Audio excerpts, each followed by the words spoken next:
Hello, my name is Francesca. I'm a teacher of Qigong and Tai Chi Chuan in the School of Master Mantak Chia, and I'm doing this series of videos to introduce us to the study of the I Ching, which I studied actually with a very great master in this. His name is Juan Li, and I suggest you to go down there at the description of the video to see his links to his website. Is really worthy. He's a very good teacher. The I Ching is a sacred book for the Taoist tradition and helps us very much in the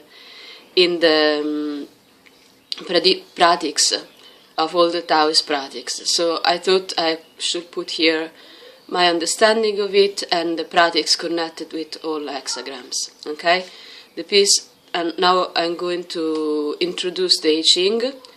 The video here has also correspondent written piece on my Facebook page about the I Ching. You can also again go down there at the description and see what this page is about.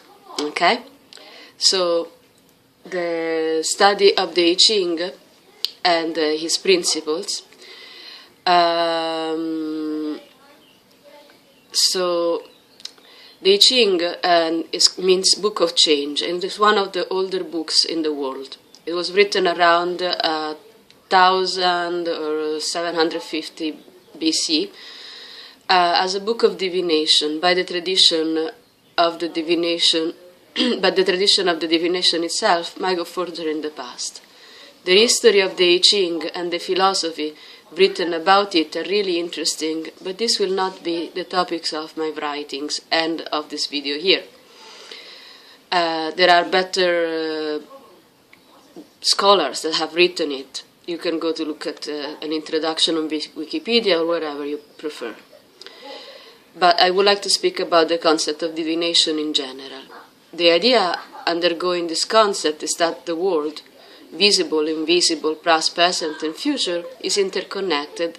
And so if you look at any event around you, you will be able to see it in the connection between this event and all the rest of the world. And in this way you can draw the shape of the event you wanted to know about. This seems not so amazing, but I would like you to think that there are two important facts here.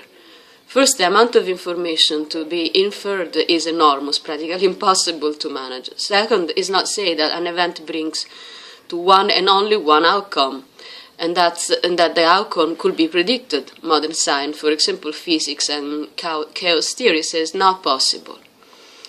So now we can see through this the beautifulness of the I Ching, okay, and how wise were the people that thought about it. The I Ching is not meant to answer to yes and no questions, and to questions like what will happen in the future, in this time or minute. Any question posed in this way is an incorrect question and will receive either no answer or an answer that point us on which is the right way to ask. The I Ching implies that the outcome you will see depends on your question, the way you pose it and what you want to know. We can start to see that this is much more than a book we use to know what it will be. The common modern time understanding of the term divination. No? You think divination, oh, this will happen. No. At the contrary, one of the first things in the I Ching, and that the I Ching teaches us, is that there is no future in which we do not participate in its creation. No? We are creator of the future and of this universe. It's a very important and beautiful responsibility. It teaches us that we are part of the universe, as everything else, and that, willing or not, no, we really contribute to it. The I Ching answered to us using the frame of, and the cosmology used by ancient Taoists, and in doing so teaches us to think and reason in that terms, and helping us to see the world through that wisdom.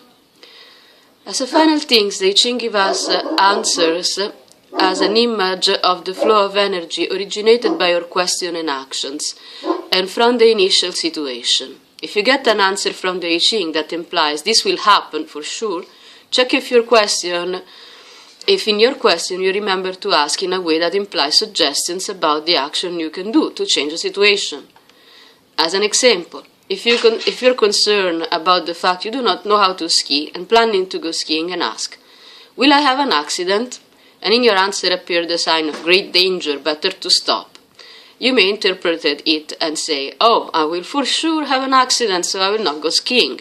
However, if you only had asked, I am concerned about the fact that I am planning to ski, but I do not know how can I avoid an accident, you may receive a great variety of answers, from how to learn how to ski to how it's important not to be blocked by fears to great danger. The first way you propose your question implies, I will go on the snow tomorrow, put on a pair of skis that I have never learned how to use, and go. And I think you will agree with me that you do not need divination to understand the potential danger of the situation. The second question instead implies, I really would like to go skiing, but I would not like to have an accident. What is the best things to do? And the I Ching will answer you and help you in taking the right course of action. That may include do not go, you're not ready, or if there are other dangers you are not aware of. Why is the I Ching so picky in the way you ask questions? Between one thing, this is a great way to teach us about how to look at the situation and help us to realize how deeply we are part of the working of this wonderful universe and the wisdom of it. It's really, really, really important. Now we're going to speak more about how the I Ching is answering to us. So, if you want to consult or read the I Ching, what should we do? The first method to see the signs in nature that led us to the interpretation of the energy in the moment was to take a turtle shell, put it into a fire, and then interpreted the cracks on the turtle shell. Due to the interconnection of everything, as we have said, this helped to read the signs of the universe and the situation related to the question.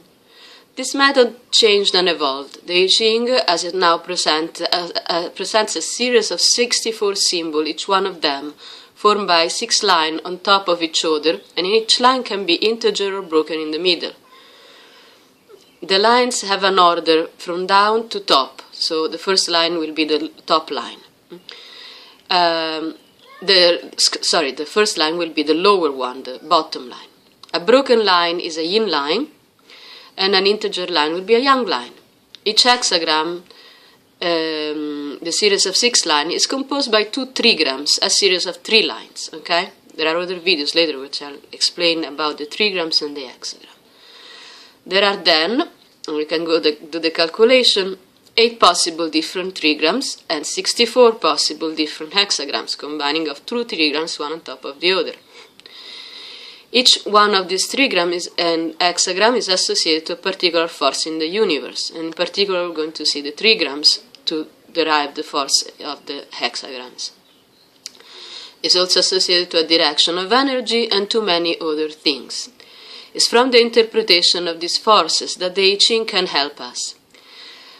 Now, I'm going to post, the next video will be about the interpretation of the 5 elements, the energies of the 5 elements in Taoist tradition, because the Qigong method is based on the method of the 5 elements and on the I Ching together. And we have to see how they work together, okay?